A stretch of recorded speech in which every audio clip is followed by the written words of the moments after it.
అదే రకంగా గౌరవ ఎమ్మెల్సీ గారికి, గౌరవ మేయర్ గారికి, అదే రకంగా ఈరోజు ఈ ఇంటిగ్రేటెడ్ సబ్ రిజిస్ట్రార్ ఆఫీసులు శ్రీకారం చుట్టే దాంట్లో భాగంగా ఈ ఆఫీసుని కన్స్ట్రక్షన్ చేయడానికి ముందుకు వచ్చిన అపర్ణ కన్స్ట్రక్షన్స్ మేనేజ్మెంట్ వారికి, గౌరవ స్టాంప్స్ అండ్ రిజిస్ట్రేషన్స్ ఐజీ గారు వారి టీం అందరికీ, గౌరవ కలెక్టర్ గారికి, వేదిక మీద ఉన్న కార్పొరేటర్లందరికీ, గౌరవ వేమ నరేందర్ రెడ్డి గారికి, ముఖ్య నాయకులకి, చైర్మన్లకి, ముఖ్య నాయకులకి, ఈనాడు ఈ కార్యక్రమానికి హాజరైన పుర ప్రముఖులకి, మీడియా మిత్రులకి అందరికీ మనస్ఫూర్తిగా హృదయపూర్వక నమస్కారాలు, వందనాలు. చాలా సంతోషం, చాలా ఆనందం. తెలంగాణ రాష్ట్రంలో మార్పు కావాలని, అది ఇందిరమ్మ రాజ్యంతోనే సాధ్యమని రాష్ట్ర ప్రజలందరి దీవెనలతో తెలంగాణ రాష్ట్రంలో ఇందిరమ్మ ప్రభుత్వం వచ్చిన తర్వాత గౌరవ ముఖ్యమంత్రి రేవంత్ రెడ్డి గారి నాయకత్వంలోని మన ప్రభుత్వం అనేక అభివృద్ధి కార్యక్రమాలు, ముఖ్యంగా జిహెచ్ఎంసీ పరిధిలో కని విని ఎరగని రీతిలో అనేక మార్పులు తీసుకొస్తూ తెలంగాణ పేద ప్రజలకు ఏవైతే ఎన్నికలకు ముందు ఇచ్చిన మాటల్లో భాగంగా సంక్షేమ కార్యక్రమాలను కూడా రాష్ట్ర ఆర్థిక పరిస్థితి సహకరించకపోయినా ఇచ్చిన ప్రతి మాటని తూచా తప్పకుండా పేదవాడికి అందించాలనే తపనతో ఈ ప్రభుత్వం, మన ప్రభుత్వం అందిస్తూ అభివృద్ధిలో కూడా ఎక్కడా కుంటి పడకుండా ఉండే విధంగా ఈనాడు జిహెచ్ఎంసీ పరిధిలో కానీ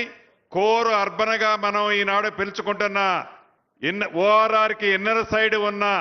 ప్రతి ప్రాంతాన్ని, ప్రతి అంగుళాన్ని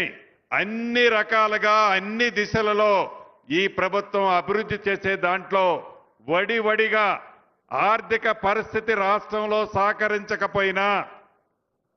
జిహెచ్ఎంసీ పరిధిలో ఈ కోరు అర్బన్ ప్రాంతాన్ని అభివృద్ధి చేసే భాగంగా ఈనాడు ఈ ప్రభుత్వం ఎలా పనిచేస్తుందో మీరు చూస్తున్నారు. ఆ ఫలితాలన్నీ ఒక్కొక్కటి ఈ రాబోయే కొన్ని రోజుల్లో జిహెచ్ఎంసీ పరిధిలో ప్రాంతంలో నివసించే ప్రజలతో పాటు తెలంగాణ రాష్ట్రంలో నివసించే ప్రతి పేదవాడికి, ప్రతి రైతన్నకి, ప్రతి ఆడబిడ్డకి ఈ ప్రభుత్వం ఈనాడు చిత్తశుద్ధితో అందించే దిశలో ఈ ప్రభుత్వం ఈనాడు నడుస్తుంది. ఈ అభివృద్ధిలో భాగంగానే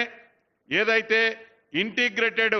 సబ్ రిజిస్ట్రార్ ఆఫీసులను ఏర్పాటు చేయాలని ఒక మంచి ఆలోచనతో గౌరవ ముఖ్యమంత్రి గారిది ఈ ఆలోచన కూడా అనేక పర్యాయాలు ముఖ్యమంత్రి గారు నాకు సూచనలు, కేబినెట్లో సూచనలు ఇచ్చి చూడండి ఈ జిహెచ్ఎంసీ పరిధిలోని అంటే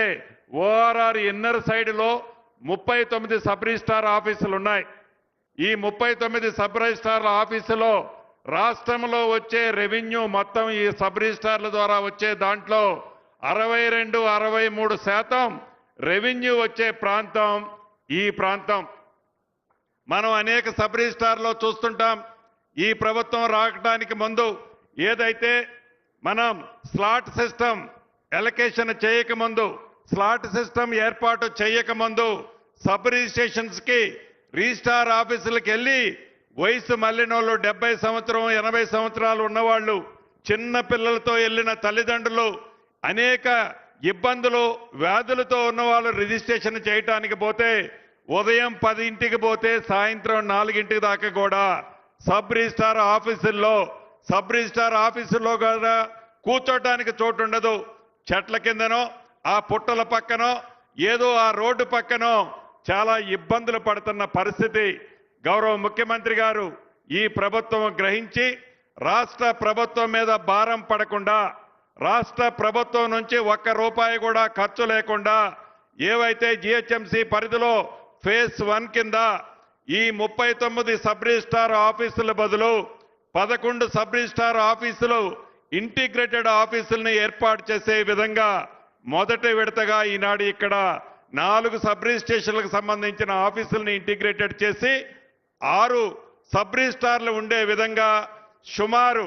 50,000 చదరపు అడుగులతో 3 ఎకరాల స్థలంలో 300 కార్ల పార్కింగ్ ఉండే విధంగా అన్ని అంగులతో, అన్ని అంగులంటే 5 స్టార్ ఫెసిలిటీస్ అన్నిటినీ ఏర్పాటు చేసే విధంగా ఈనాడు ఇక్కడ ఈ ఇంటిగ్రేటెడ్ రిజిస్ట్రార్ ఆఫీసులు ఏర్పాటు చేయడం జరుగుతుంది. దీన్ని రాష్ట్ర ప్రభుత్వం మీద భారం పడొద్దని, రాష్ట్ర ప్రభుత్వంలో ఆర్థిక సంక్షేమంలో ఆనాటి ప్రభుత్వం చేసిన కార్యక్రమాల వల్ల ఆ సంక్షేమంలో ఆర్థిక సంక్షేమంలో నుంచి బయట పడకముందే అభివృద్ధిలో ఎక్కడా వెనకడుగు వేయొద్దని గౌరవ ముఖ్యమంత్రి గారి ఆలోచనలు సూచనలకు అనుగుణంగా ఎవరైతే ఈ కోర్ అర్బన్ లో ఉండే బిల్డర్స్ తో ఫేజ్ 1లో ఈ 11 ఇంటిగ్రేటెడ్ ప్లేసులను కూడా ఐడెంటిఫై చేశాం. గౌరవ ముఖ్యమంత్రి గారి సూచనలకి ఆలోచనలకు అనుగుణంగా ఈ 11 ఇంటిగ్రేటెడ్ ఏవైతే ఉన్నాయో వాటిని రాబోయే కొద్ది రోజుల్లో ఫేజ్ 1 కింద కంప్లీట్ చేస్తామని కూడా ఈ వేదిక ద్వారా తెలియజేస్తున్నాను. ఏదైతే ఈ 50,000 చదరపు అడుగులు కన్స్ట్రక్షన్ చేసే అపర్ణ కన్స్ట్రక్షన్ మాకు 8-9 నెలలు కావాలని వారు కోరుతున్నారు కంప్లీట్ చేయడానికి. దీన్ని 6-7 నెలల్లోనే కంప్లీట్ చేయాలని కూడా ఆ శాఖ మంత్రిగా వారిని నేను ఈ వేదిక నుంచి అభ్యర్థిస్తున్నాను, కోరుతున్నాను. అదేవిధంగా ఈ ఫేజ్ 1 కింద మిగిలిన 10 ఏవైతే ఉన్నాయో ఈ రాబోయే కొద్ది రోజుల్లోనే వాటికి కూడా ఏ బిల్డర్స్ ఎక్కడెక్కడ నిర్మించాలనే విషయాన్ని కూడా కొద్ది రోజుల్లోనే ఫైనల్ చేస్తాం. ఈ ఫేజ్ 1